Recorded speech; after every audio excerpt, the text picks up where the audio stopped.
ফ্লাইটের একটা ডেলিভারি ছিল, বেরিয়ে গিয়েছিলেন রাফসান সাবাব। যখন বলটা থ্রো করেন তখন ক্রিজেই ছিলেন রাশেদ সীমান্ত। তবে ওই যে প্রজেক্টেড স্কোর 126। আরও একবার বিগ শট, এলবিডব্লিউর আবেদন করেছেন, সেখানে কি হচ্ছে বোঝাটা মুশকিল এবং আউট হবেন কনফার্ম। রাশেদ সীমান্তই প্যাভিলিয়নে ফিরবেন। কি করলেন তিনি নিজেও হয়তো জানেন না। স্টাম্পিংটা মিস হয়েছে, তবে বলটা রাফসান সাবাবের কাছেই ছিল, সেখানে রেখে কেন দৌড়ালেন? হয়তো মাথাটা পরিষ্কার ছিল না, কাজ করছিল না, ব্রেন ফেড হয়ে গিয়েছিল, নতুবা ওই জায়গায় বল রেখে দৌড় দেওয়ার কোনো মানেই নাই।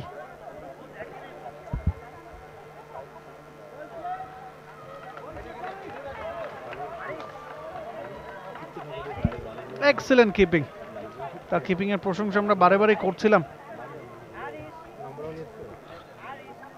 ভালো keeping.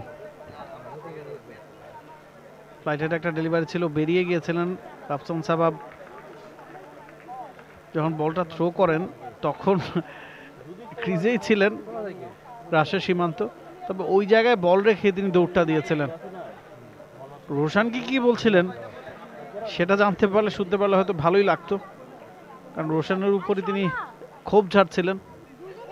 But there was no run at all. Ruslan, new batter,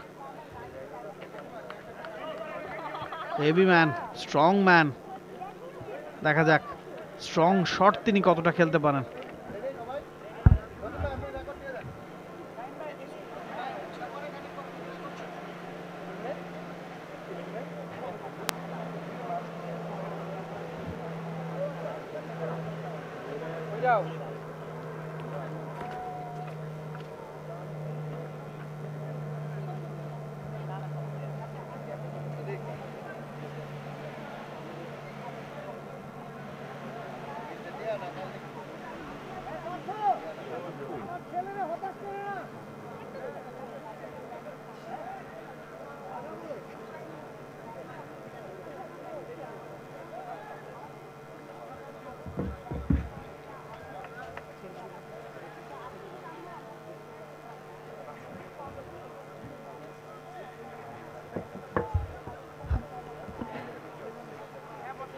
আট 8.4 ওভার শেষে 51 2 উইকেটে জেভিকো কিংস।